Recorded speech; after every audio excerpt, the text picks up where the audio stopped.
ओम शांति।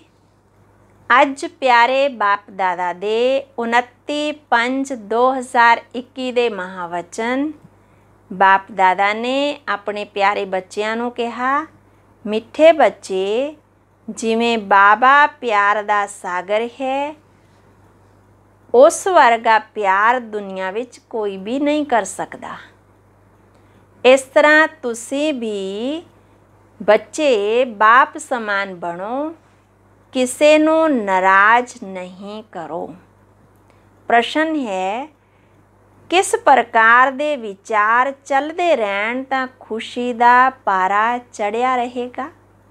उत्तर है, हुण असीं ज्ञान रत्ना नाल अपनी झोली भर रहे हाँ, फिर ये खानियां आदि सारियां भरपूर हो जाणगियां। उत्थे माना सतयुग विच असीं सोने दे महल बनावांगे। दूसरा, साडा ये ब्राह्मण कुल उत्तम कुल है। असीं सच्ची सच्ची सत्यनारायण दी कथा, अमर कथा सुणदे अते सुणाउंदे हां। इस तरह दे ख्यालात चलदे रहन तां खुशी दा पारा चढ़िया रहेगा। ओम शांति। बच्चे बाप दी याद विच बैठे हन। ये श्रीमत अर्थात श्रेष्ठ ते श्रेष्ठ मत मिलती है। याद दी यात्रा बहुत मिठी है। बच्चे नंबरवार पुरुषार्थ अनुसार जानते हैं कि जिन्ना बाप नू याद करोगे उन्ना बाबा स्वीट लगेगा। सैकरिन है ना, एक बाप ही याद कर दे, बाकी तां सब मार दिंदे हन। बाबा कहते एक बाप ही प्यार कर दे, बाकी तां सब मार दिंदे हन। दुनिया सारी एक दो नू ठुकराउंदी है। बाप प्यार करदे हन, उसनों सिर्फ तुसी बच्चियां ने ही जानिया है। बाप कहते हन, मैं जो हाँ, जिस तरह दा हाँ, किन्ना वड्डा हाँ, दसो साडा बाप किन्ना वड्डा है। बाबा ने पूछया बच्चों नू कि दसो तुहाडा बाप किन्ना वड्डा है। तां कहंदे हन बिंदी है, होर कुछ जानते नहीं कोई भी। बच्चे भी बार बार भुल जाते हैं।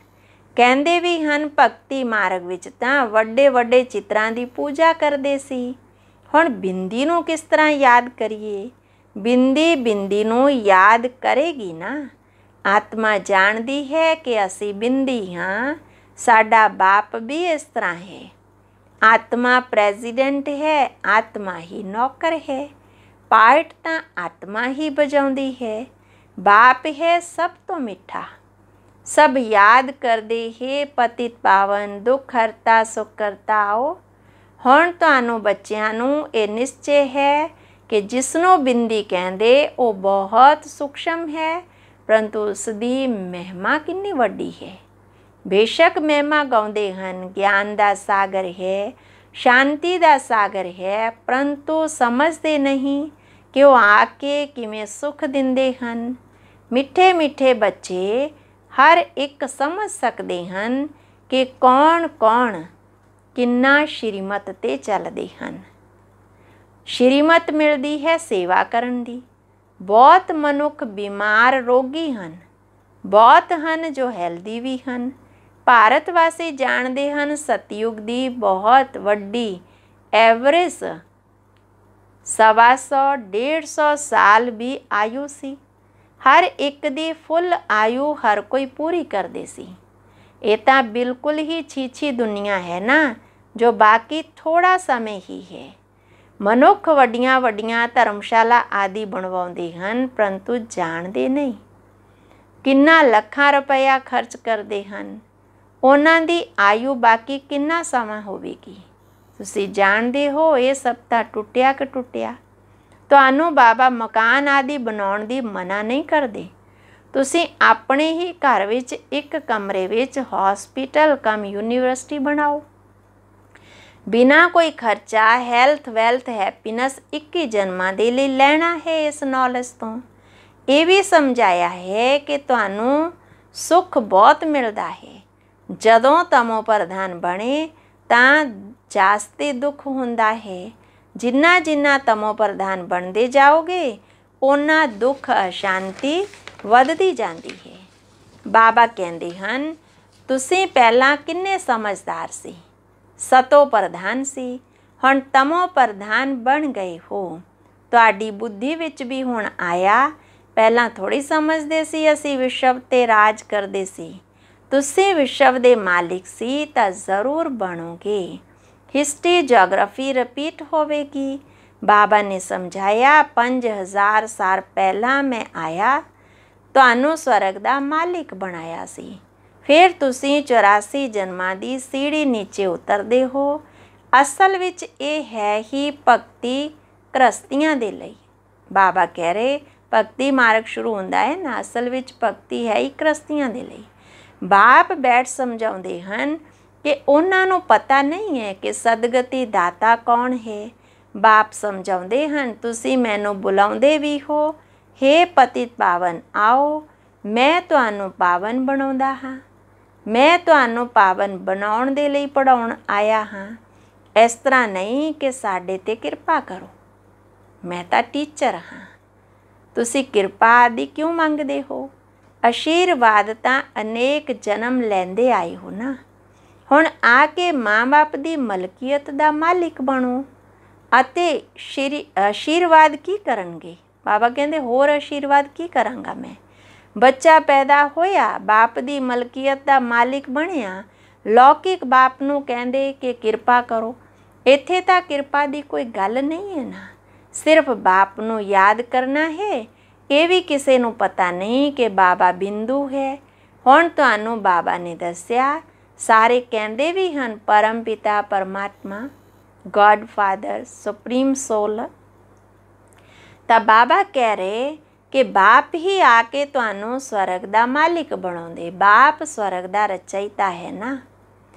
ਹੁਣ ਬਾਬਾ ਕਹਿ ਰਹੇ ਤੁਸੀਂ ਜਾਣਦੇ ਹੋ ਕਿ ਸ੍ਰੀ ਕ੍ਰਿਸ਼ਨ ਦੇ ਹੱਥ ਵਿੱਚ ਸਵਰਗ ਦਾ ਗੋਲਾ ਹੈ। ਗਰਭ ਤੋਂ ਬੱਚਾ ਬਾਹਰ ਨਿਕਲਦਾ ਤਾਂ ਉਸ ਦੀ ਉਮਰ ਸ਼ੁਰੂ ਹੁੰਦੀ ਹੈ। ਸ੍ਰੀ ਕ੍ਰਿਸ਼ਨ ਤਾਂ ਪੂਰੇ 84 ਜਨਮ ਲੈਂਦੇ। ਗਰਭ ਤੋਂ ਬਾਹਰ ਆਇਆ, ਉਸ ਦਿਨ ਤੋਂ 84 ਜਨਮ ਗਿਣਾਂਗੇ। ਲਕਸ਼ਮੀ ਨਾਰਾਇਣ ਨੂੰ ਤਾਂ ਵੱਡਾ ਹੋਣ ਵਿੱਚ 30-35 ਸਾਲ ਲੱਗੇ ਨਾ, ਤਾਂ ਉਹ 30-35 ਸਾਲ 5000 ਸਾਲ ਤੋਂ ਘੱਟ ਕਰਨਾ ਪਵੇ। ਸ਼ਿਵ ਬਾਬਾ ਦਾ ਤਾਂ ਗਿਣਤੀ ਨਹੀਂ ਕਰ ਸਕਦੇ। ਸ਼ਿਵ ਬਾਬਾ ਦੀ, ਸ਼ਿਵ ਬਾਬਾ ਕਦੋਂ ਆਏ ਟਾਈਮ ਨਹੀਂ ਦੇ ਸਕਦੇ। ਸ਼ੁਰੂ ਵਿੱਚ ਸਾਖਸ਼ਾਤਕਾਰ ਕਰਦੇ ਸੀ। ਤਾਂ ਬਾਪ ਹੁਣ ਬੈਠ ਕੇ ਸਮਝਾਉਂਦੇ ਹਨ, ਬਾਬਾ ਦੂਰ ਦੇਸ਼ ਤੋਂ ਆਇਆ ਹੈ, ਇਹ ਤੁਸੀਂ ਬੱਚੇ ਜਾਣਦੇ ਹੋ। ਇਸ ਵਿੱਚ ਪ੍ਰਵੇਸ਼ ਕਰਕੇ ਸਾਨੂੰ ਪੜ੍ਹਾਉਂਦੇ ਹਨ, ਪਰੰਤੂ ਫਿਰ ਬਾਹਰ ਜਾਣ ਨਾਲ ਨਸ਼ਾ ਘੱਟ ਹੋ ਜਾਂਦਾ ਹੈ। ਯਾਦ ਰਹੇ ਤਾਂ ਖੁਸ਼ੀ ਦਾ ਪਾਰਾ ਵੀ ਚੜ੍ਹਿਆ ਰਹੇ ਅਤੇ ਕਰਮਾਤੀਤ ਅਵਸਥਾ ਵੀ ਹੋ ਜਾਏ, ਪਰੰਤੂ ਉਸ ਵਿੱਚ ਟਾਈਮ ਚਾਹੀਦਾ ਹੈ।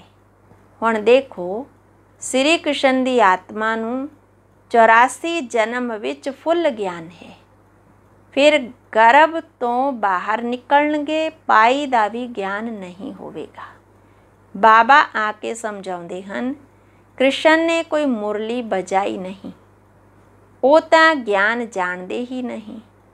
ਲਕਸ਼ਮੀ ਨਾਰਾਇਣ ਹੀ ਨਹੀਂ ਜਾਣਦੇ ਤਾਂ ਫਿਰ ਰਿਸ਼ੀ ਮੁਨੀ ਸੰਨਿਆਸੀ ਆਦਿ ਕਿਵੇਂ ਜਾਣਨਗੇ। ਵਿਸ਼ਵ ਦੇ ਮਾਲਿਕ ਲਕਸ਼ਮੀ ਨਾਰਾਇਣ ਨੇ ਨਹੀਂ ਜਾਣਿਆ ਤਾਂ ਸੰਨਿਆਸੀ ਲੋਕ ਕਿਵੇਂ ਜਾਣਨਗੇ। ਕਹਿੰਦੇ ਹਨ ਸ੍ਰੀ ਕ੍ਰਿਸ਼ਨ ਸਾਗਰ ਵਿੱਚ ਪਿੱਪਲ ਦੇ ਪੱਤੇ 'ਤੇ ਆਇਆ, ਇਹ ਕੀਤਾ। ਇਹ ਸਾਰੀਆਂ ਕਹਾਣੀਆਂ ਜੋ ਬੈਠ ਬਣਾਈਆਂ ਹਨ। ਕਹਿੰਦੇ ਹਨ ਨਦੀ ਵਿੱਚ ਪੈਰ ਪਾਇਆ ਤਾਂ ਨੀਚੇ ਚਲੀ ਗਈ। ਵਿਚਾਰ ਕਰੋ, ਮਨੁੱਖ ਕੀ ਕੀ ਗੱਲਾਂ ਬਣਾ ਸਕਦੇ ਹਨ। ਹੁਣ ਬਾਪ ਸਮਝਾਉਂਦੇ ਹਨ ਕਿ ਕੋਈ ਵੀ ਉਲਟੀਆਂ ਸੁਲਟੀਆਂ ਗੱਲਾਂ 'ਤੇ ਕਦੇ ਵੀ ਵਿਸ਼ਵਾਸ ਨਹੀਂ ਕਰੋ। ਸ਼ਾਸਤਰ ਆਦਿ ਕਿੰਨੇ ਮਨੁੱਖ ਪੜ੍ਹਦੇ ਹਨ। ਬਾਬਾ ਕਹਿੰਦੇ ਪੜ੍ਹਿਆ ਹੋਇਆ ਸਭ ਕੁਝ ਭੁੱਲ ਜਾਓ, ਇਸ ਦੇਹ ਨੂੰ ਵੀ ਭੁੱਲ ਜਾਓ। ਆਤਮਾ ਹੀ ਸ਼ਾਮ ਵਾ ਸੁੰਦਰ ਬਣਦੀ ਹੈ ਨਾ। ਆਤਮਾ ਪਵਿੱਤਰ ਸੀ ਤਾਂ ਸੁੰਦਰ ਸੀ, ਫਿਰ ਕਾਮ ਚਿਤਾ 'ਤੇ ਬੈਠਣ ਨਾਲ ਕਾਲੇ ਬਣ ਗਏ। ਹੁਣ ਫਿਰ ਬਾਪ ਗਿਆਨ ਚਿਤਾ 'ਤੇ ਬਿਠਾਉਂਦੇ ਹਨ। ਪਤਿਤ ਪਾਵਨ ਬਾਪ ਕਹਿੰਦੇ ਹਨ, ਮੈਨੂੰ ਯਾਦ ਕਰੋ ਤਾਂ ਖਾਦ ਨਿਕਲ ਜਾਵੇਗੀ। ਇਸ ਤਰ੍ਹਾਂ ਬੱਚਿਆਂ ਦੇ ਬਹੁਤ ਅੱਛੇ ਖਿਆਲਾਤ ਆਉਣੇ ਚਾਹੀਦੇ ਹਨ ਤਾਂ ਕਿ ਜੋ ਖੁਸ਼ੀ ਦਾ ਪਾਰਾ ਚੜ੍ਹੇ। ਬਾਪ ਦੀ ਪਹਿਚਾਣ ਦੇਣੀ ਹੈ। ਸ਼ਿਵ ਬਾਬਾ 5000 ਸਾਲ ਪਹਿਲਾਂ ਵੀ ਆਇਆ ਸੀ, ਇਹ ਕਿਸੇ ਨੂੰ ਪਤਾ ਨਹੀਂ। ਤੁਸੀਂ ਜਾਣਦੇ ਹੋ 5000 ਸਾਲ ਪਹਿਲਾਂ ਆ ਕੇ ਤੁਹਾਨੂੰ ਰਾਜਯੋਗ ਸਿਖਾਇਆ ਸੀ। ਕਲਪ ਕਲਪ ਤੁਹਾਨੂੰ ਹੀ ਸਿਖਾਉਣਗੇ। ਜੋ ਜੋ ਆ ਕੇ ਬ੍ਰਾਹਮਣ ਬਣਨਗੇ ਉਹ ਫਿਰ ਦੇਵਤਾ ਬਣਨਗੇ। ਵਿਰਾਟ ਰੂਪ ਬਣਾਉਂਦੇ ਨਾ, ਉਸ ਵਿੱਚ ਬ੍ਰਾਹਮਣਾਂ ਦੀ ਚੋਟੀ ਗੁੰਮ ਕਰ ਦਿੱਤੀ। ਬਾਬਾ ਕਹਿ ਰਹੇ ਬ੍ਰਾਹਮਣਾਂ ਦਾ ਕੁੱਲ ਬਹੁਤ ਉੱਤਮ ਗਾਇਆ ਗਿਆ ਹੈ। ਉਹ ਹਨ ਜਿਸਮਾਨੀ ਬ੍ਰਾਹਮਣ, ਤੁਸੀਂ ਹੋ ਰੂਹਾਨੀ ਬ੍ਰਾਹਮਣ। ਸ਼ਿਵ ਬਾਬਾ ਕਹਿੰਦੇ ਬੱਚੇ ਮੈਂ ਤੁਹਾਨੂੰ ਲੈਣ ਲਈ ਆਇਆ ਹਾਂ। ਕਿੰਨੀਆਂ ਢੇਰ ਆਤਮਾਵਾਂ ਹਨ। ਆਤਮਾ ਵਾਪਸ ਘਰ ਜਾਂਦੀ ਹੈ ਤਾਂ ਕੋਈ ਆਵਾਜ਼ ਥੋੜ੍ਹੀ ਹੁੰਦਾ ਹੈ। ਜਿਵੇਂ ਮਧੂਮੱਖੀਆਂ ਦਾ ਝੁੰਡ ਜਾਂਦਾ ਨਾ, ਆਵਾਜ਼ ਕਿੰਨਾ ਹੁੰਦਾ। ਰਾਣੀ ਦੇ ਪਿੱਛੇ ਮਧੂਮੱਖੀਆਂ ਸਾਰੀਆਂ ਭੱਜਦੀਆਂ। ਉਹਨਾਂ ਦੀ ਆਪਸ ਵਿੱਚ ਕਿੰਨੀ ਏਕਤਾ ਹੈ। ਭਰਮਰੀ ਦਾ ਵੀ ਮਿਸਾਲ ਇੱਥੇ ਦਾ ਹੈ। ਤੁਸੀਂ ਮਨੁੱਖ ਤੋਂ ਦੇਵਤਾ ਬਣ ਰਹੇ ਹੋ। ਪਤਿਤਾਂ ਨੂੰ ਤੁਸੀਂ ਗਿਆਨ ਦੀ ਭੂੰ-ਭੂੰ ਕਰਦੇ ਹੋ ਤਾਂ ਵਿਸ਼ਵ ਦਾ ਮਾਲਿਕ ਬਣ ਜਾਂਦੇ ਹੋ। ਮੈਜੋਰਿਟੀ ਤਾਂ ਸਭ ਮਾਤਾਵਾਂ ਦੀ ਹੈ ਨਾ। ਬਾਬਾ ਅੱਗੇ ਕਹਿ ਰਹੇ ਬੱਚੇ ਜਿਨ੍ਹਾਂ ਬਾਪ ਨੂੰ ਯਾਦ ਕਰੋਗੇ ਉਹਨਾਂ ਵੀ ਕਰਮ ਵਿਨਾਸ਼ ਹੋਣਗੇ। ਬਾਬਾ ਜਿੰਨਾ ਪਿਆਰ ਦੁਨੀਆ ਵਿੱਚ ਕੋਈ ਵੀ ਕਰ ਨਹੀਂ ਸਕਦਾ। ਉਸ ਨੂੰ ਕਿਹਾ ਜਾਂਦਾ ਪਿਆਰ ਦਾ ਸਾਗਰ। ਤੁਸੀਂ ਵੀ ਇਸ ਤਰ੍ਹਾਂ ਹੀ ਬਣੋ। ਅੱਛਾ, ਮਿੱਠੇ ਮਿੱਠੇ ਸਿੱਖੀ ਲੱਧੇ ਬੱਚਿਆਂ ਪ੍ਰਤੀ ਮਾਤ ਪਿਤਾ ਬਾਪ ਦਾਦਾ ਦਾ ਯਾਦ ਪਿਆਰ ਅਤੇ ਗੁੱਡ ਮਾਰਨਿੰਗ। ਰੂਹਾਨੀ ਬਾਪ ਦੀ ਰੂਹਾਨੀ ਬੱਚਿਆਂ ਨੂੰ ਨਮਸਤੇ। ਧਾਰਨਾ ਲਈ ਮੁੱਖ ਸਾਰ ਪਹਿਲਾ ਪੁਆਇੰਟ, ਕਿਸੇ ਵੀ ਉਲਟੀ ਸੁਲਟੀ ਗੱਲ 'ਤੇ ਵਿਸ਼ਵਾਸ ਨਹੀਂ ਕਰਨਾ ਹੈ। ਜੋ ਵੀ ਉਲਟਾ ਪੜਿਆ ਹੈ ਉਸ ਨੂੰ ਭੁੱਲ ਅਸ਼ਰੀਰੀ ਬਣਨ ਦਾ ਅਭਿਆਸ ਕਰਨਾ ਹੈ। ਦੂਸਰਾ, ਸਿਰਫ ਆਸ਼ੀਰਵਾਦ 'ਤੇ ਨਹੀਂ ਚੱਲਣਾ ਹੈ, ਖੁਦ ਨੂੰ ਪਵਿੱਤਰ ਬਣਾਉਣਾ ਹੈ। ਬਾਪ ਨੂੰ ਹਰ ਕਦਮ ਵਿੱਚ ਫੋਲੋ ਕਰਨਾ ਹੈ। ਕਿਸੇ ਨੂੰ ਵੀ ਦੁੱਖ ਨਹੀਂ ਦੇਣਾ ਹੈ, ਨਾਰਾਜ਼ ਨਹੀਂ ਕਰਨਾ ਹੈ। ਵਰਦਾਨ, ਹਰ ਸੰਕਲਪ ਅਤੇ ਕਰਮ ਵਿੱਚ ਸਿੱਧੀ ਅਰਥਾਤ ਸਫਲਤਾ ਪ੍ਰਾਪਤ ਕਰਨ ਵਾਲੇ ਸੰਪੂਰਨ ਮੂਰਤ ਭਵ। ਸੰਕਲਪਾਂ ਦੀ ਸਿੱਧੀ ਤਾਂ ਪ੍ਰਾਪਤ ਹੋਵੇਗੀ ਜਦੋਂ ਸਮਰੱਥ ਸੰਕਲਪਾਂ ਦੀ ਰਚਨਾ ਕਰੋਗੇ। ਜੋ ਜ਼ਿਆਦਾ ਸੰਕਲਪਾਂ ਦੀ ਰਚਨਾ ਕਰਦੇ ਉਹ ਉਹਨਾਂ ਦੀ ਪਾਲਣਾ ਨਹੀਂ ਕਰ ਸਕਦੇ। ਇਸ ਲਈ ਜਿੰਨੀ ਰਚਨਾ ਜ਼ਿਆਦਾ ਓਨੀ ਸ਼ਕਤੀਹੀਨ ਹੁੰਦੀ ਹੈ। ਤਾਂ ਪਹਿਲਾਂ ਵਿਅਰਥ ਰਚਨਾ ਨੂੰ ਬੰਦ ਕਰੋ ਤਾਂ ਸਫਲਤਾ ਪ੍ਰਾਪਤ ਹੋਵੇਗੀ। ਅਤੇ ਕਰਮਾਂ ਵਿੱਚ ਸਫਲਤਾ ਪ੍ਰਾਪਤ ਕਰਨ ਦੀ ਯੁਕਤੀ ਹੈ ਕਰਮ ਕਰਨ ਤੋਂ ਪਹਿਲਾਂ ਆਦਿ ਮੱਧ ਅਤੇ ਅੰਤ ਨੂੰ ਜਾਣ ਕੇ ਫਿਰ ਕਰਮ ਕਰੋ। ਇਸ ਵਿੱਚ ਹੀ ਸਫਲਤਾ ਮੂਰਤ ਬਣ ਜਾਵੋਗੇ। ਸਲੋਗਨ ਹੈ, ਸਮੇਂ ਤੇ ਦੁੱਖ ਅਤੇ ਧੋਖੇ ਤੋਂ ਬਚ ਕੇ ਸਫਲ ਹੋਣ ਵਾਲਾ ਹੀ ਗਿਆਨੀ ਮਨਾ ਸਮਝਦਾਰ ਹੈ। ਅੱਛਾ, ਓਮ ਸ਼ਾਂਤੀ।